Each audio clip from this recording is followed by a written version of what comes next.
متحدہ قومی موومنٹ کے ذمہ داران کا اہم اجلاس، دھرنے اور ضمنی انتخابات کی تیاریوں سے متعلق اہم فیصلے کیے گئے۔ 12 فروری کو فوارہ چوک پر MQM کے تاریخی دھرنے کی کامیابی شہری سندھ کے حقوق کا تعین کرے گی۔ سینئر ڈپٹی کنوینر مصطفیٰ کمال: ذمہ داران ضمنی انتخابات میں تنظیمی کاموں کو تیز کریں اور عوام سے رابطوں کو مزید بڑھائیں۔ انیس قائم خانی: MQM پاکستان کا کراچی میں قومی اسمبلی کے ضمنی انتخابات کے لیے این اے کمیٹی کے ناموں کا اعلان کر دیا۔ MQM پاکستان کے مرکز بہادر آباد پر سینئر ڈپٹی کنوینر مصطفیٰ کمال، ڈپٹی کنوینر انیس قائم خانی کا ذمہ داران کے اجلاس سے خطاب۔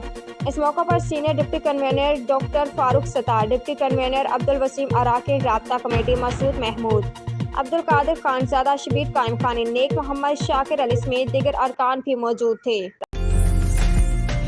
عمدہ میں پکائیں اور جی بھر کے کھائیں۔